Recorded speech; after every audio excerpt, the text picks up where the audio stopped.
ఒక్కసారిగా అంతర్జాతీయంగా యుద్ధ నిపుణులు, ఉగ్రవాద సంస్థలు, మిలిటరీ సర్వీస్ మైండ్ బ్లాక్ అయిపోయే ఘటన లెబనాన్లో చోటు చేసుకుంది.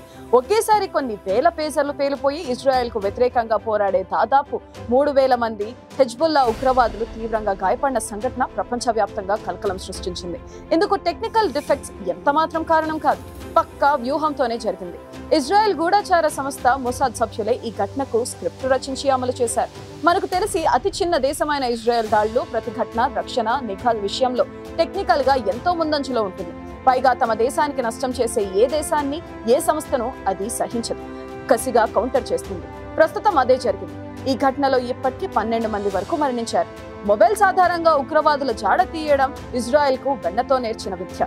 మొబైల్స్ వచ్చాక మొబైల్స్ కాల్ ఆధారంగా సిగ్నల్స్ ను బట్టి జాడల్ని పట్టేయడం చాలా తేలికైన పని. ఈ నష్టాలు తెలుసు కాబట్టే హెజ్బుల్లా ఉగ్రవాదులు చాలా కాలంగా మొబైల్స్ బదులు పేజర్లనే వాడుతున్నారు. కానీ ఈ వ్యవహారంపై కన్నేసి ఉంచిన మొసాద్ హెజ్బుల్లా ఒకేసారి వేల పేజర్లకు ఓ తైవాన్ కంపెనీకి ఆర్డర్ చేయడం పసిగట్టింది. దాంతో ఆపరేషన్ మొదలైంది. హెజ్బుల్లా గ్రూప్ వారు తైవాన్ కంపెనీకి ఆర్డర్ అయితే ఇచ్చారు, కానీ ఆ సంస్థ ఏదో యూరోప్ దేశంలోని మరో కంపెనీ ద్వారా వాటిని తయారు చేయించి తన పేరు ముద్రించి సప్లై చేసింది. సరిగ్గా ఇక్కడే మొసాద్ తన ఆపరేషన్ పూర్తి చేసింది. సదరు యూరోప్ కంపెనీతో కాంప్రమైజ్ చేసుకుని ప్రతి పేజర్లోనూ స్వల్ప మొత్తం పేలుడు పదార్థం అమర్చారు. ఓ ప్రత్యేక కోడ్ యాక్టివేట్ చేసినప్పుడు పేజర్ పేలేలా తయారు చేయించారు. ఒకేసారి అదే కోడ్ మెసేజ్ అన్ని పేజర్లకు వెళ్లేలా చేశారు. ఇంకేం, అన్ని ఒకేసారి పేలిపోవడంతో సదరు ఉగ్రవాద సంస్థ నిర్ఘాంతపోయింది. అది కల్లో కూడా ఇలా జరుగుతుందని ఊహించలేదు. మొబైల్ ఫోన్ ద్వారా తమ గ్రూప్ సభ్యుల కదలికలు శత్రుపక్షాలకు చేరిపోతాయని అనుకుందే కానీ తాము వాడే పేజర్లు తమ కొంపముచ్చుతాయని ఊహించుకోలేకపోయింది. ప్రస్తుతం ఇజ్రాయెల్ గాజాల మధ్య మొదలైన యుద్ధం ఇప్పుడు లెబనాన్ కు విస్తరించింది. మొన్నటికి మొన్న లెబనాన్ నుంచి హెజ్బుల్లా గ్రూప్ మిలిటెంట్లు ఇజ్రాయెల్ పై రాకెట్ల వర్షం కురిపించారు. దానికి ప్రతిస్పందనగా పేజర్ హ్యాక్ అటాక్ జరిగి ఉంటుందని భావిస్తున్నారు. అయితే ఇది ఖచ్చితంగా ఇజ్రాయెల్ పనేనని హెజ్బుల్లా మండిపడింది. ఇంతకింత ప్రతీకారం తప్పదంటూ ప్రకటన విడుదల చేసింది. మిలిటెంట్లు వాడుతున్న పేజర్లనే ఇజ్రాయెల్ వారిపైకి ఆయుధాలుగా మార్చి ప్రయోగించిందని అభిప్రాయపడింది.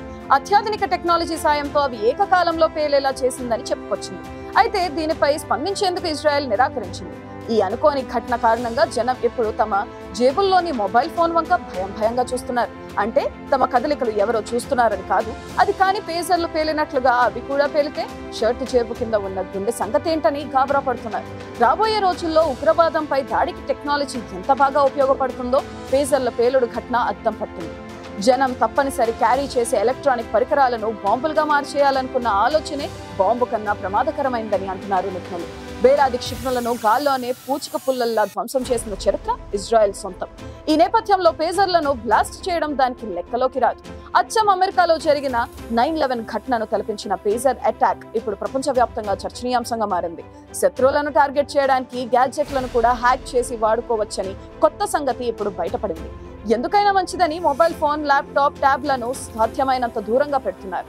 రేపు అవసరమైతే వాటిని కూడా వాడుకోరన్న గ్యారంటీ ఏదీ ఉండదని తెలిపింది. ఇంతకీ ఈ తరంలో చాలా మందికి పేజర్ల గురించి పెద్దగా పరిచయం లేదు. అవి వన్ సైడ్ సమాచారాన్ని అందుకునే గ్యాడ్జెట్స్ అంటారు. కొన్నేళ్ల క్రితం మన దేశంలోనూ రాజ్యమేలాయి. అప్పటికింకా మొబైల్ ఫోన్లు అందుబాటులోకి రాలేదు. ఫలానా నెంబర్ పేజర్ కు ఫలానా సమాచారం ఇవ్వాలి అని సెంట్రల్ ఆఫీస్ కు ఫోన్ చేస్తే ఆ వ్యక్తి ఎక్కడున్నా సరే చిన్న బీప్ సౌండ్ తో పేజర్ ఉన్న వ్యక్తికి ఆ సమాచారం చేరిపోతుంది.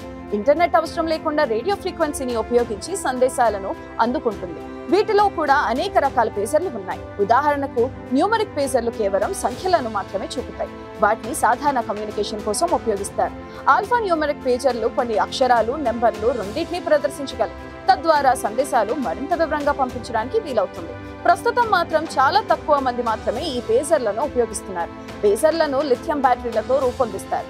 ఒకసారి ఛార్జింగ్ చేస్తే 85 రోజుల వరకు పనిచేస్తాయి. పేజర్లను ప్రధానంగా ఆరోగ్య సంరక్షణ, అత్యవసర సేవల కోసం, గూఢచారులకు సంబంధించిన సందేశాలను పంపడానికి వినియోగిస్తున్నారు. చాలా దేశాల్లో పోలీసులు కూడా ఇంకా వీటిని ఉపయోగిస్తున్నారు. నెంబర్ మెసేజ్ చేసుకున్న వ్యక్తి వెంటనే పబ్లిక్ టెలిఫోన్ బూత్ నుంచి కాల్ చేసి మాట్లాడుకుంటారు. చేతిలో తేలికగా ఇమిడిపోయేలా ఉండే పేజర్ను నడుముకు ఉండే బెల్ట్ కు హుక్ చేసుకుంటారు.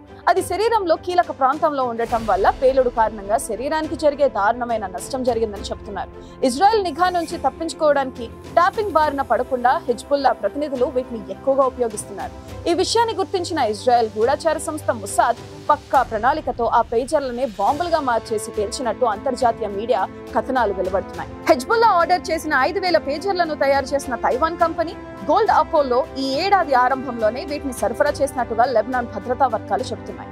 అయితే హెజ్బుల్లా దెబ్బ కొట్టడమే లక్ష్యంగా కొన్ని నెలల ముందే ఆ పేజర్లలో 3 గ్రాముల పేలుడు పదార్థాలను మొసాద్ అమర్చి ఉంటారని ఊహిస్తున్నారు. వీటిలో అమర్చిన పేలుడు పదార్థాలని ఇప్పుడు ఇజ్రాయెల్ గూఢచార సంస్థ Mossad Lebanon radio frequency network ను హ్యాక్ చేసి పేల్చివేశారని చెప్తున్నారు. మొసాద్ తలుచుకుంటే ఏమైనా చేసి తీరుతుంది. వీరు ఇంతటి ఘనులేనని గతంలో ఎన్నో మార్లు రుజువైంది. అయితే పేలుళ్లకు కారణమైన పేజర్లను తాము తయారు చేయలేదని గోల్డ్ అపోలో స్పష్టం చేసింది. తమ బ్రాండ్ పేరుతో బుడాపెస్ట్ లో వీటి తయారీ జరిగిందని తెలిపింది. కార్పొరేట్ ఒప్పందం మేరకు తమకు బదులుగా బుడాపెస్ట్ కు చెందిన బిఏసి కంపెనీ ఉత్పత్తులను తయారు చేస్తుందని, కొన్ని ప్రాంతాల్లో విక్రయానికి కేవలం మా ట్రేడ్ మార్క్ ను వినియోగించుకునేందుకు మాత్రమే అనుమతించామని వెల్లడించింది. ఈ పేజర్ల డిజైన్ తయారీకి మొత్తం బాధ్యత బిఏసిదే అని గోల్డ్ అపోలో వివరించింది. ఇజ్రాయెల్ తో తీవ్ర ఉద్రిక్తతలు కొనసాగుతున్న పరిస్థితిలో జరిగిన ఈ పేలుళ్ల ఘటన తీవ్ర కలకలం రేపుతుంది. బీరూట్ లోని దక్షిణ భాగంలో ఈ పేజర్ పేలుళ్లు జరిగాయి. ఘటనను చూసిన ప్రత్యక్ష సాక్షులు ఏం చెబుతున్నారంటే, ముందు పేజర్లు వేడెక్కాయి, ఆ తర్వాత పెద్ద శబ్దంతో పేలిపోయాయి. పేజర్ ధరించిన వ్యక్తులు ఒక్కసారిగా కింద పడిపోవడంతో పాటు పక్కనున్న వారికి గాయాలయ్యాయి. ఈ ఘటనలో హెజ్బుల్లా చీఫ్ నస్రుల్లాకు మాత్రం ఎలాంటి ప్రమాదం జరగలేదు. ఆయన క్షేమంగా ఉన్నారని సంస్థ ప్రకటించింది. సూపర్ బజార్ లో షాపింగ్ చేస్తున్న వినియోగదారులు పేజర్లు పేలడంతో చుట్టూ ఉన్న వాళ్ళు చిందరవందరగా పరుగులు తీశారు. ఇరాన్ కూడా ఈ పేలుళ్లపై సీరియస్ అయింది. తమ దేశంలో కూడా ఇజ్రాయెల్ ఇలాంటి దాడులు చేసే అవకాశం ఉందని హై అలర్ట్ జారీ చేసింది. వెంటనే పేజర్లను వినియోగించడం నిలిపివేసి స్విచ్ ఆఫ్ చేయాలని ఆదేశించారు. అసలు పేజర్ల వల్ల ఇలాంటి ఓ ప్రమాదం జరుగుతుందని ఎవరూ ఊహించకపోవడం విశేషం.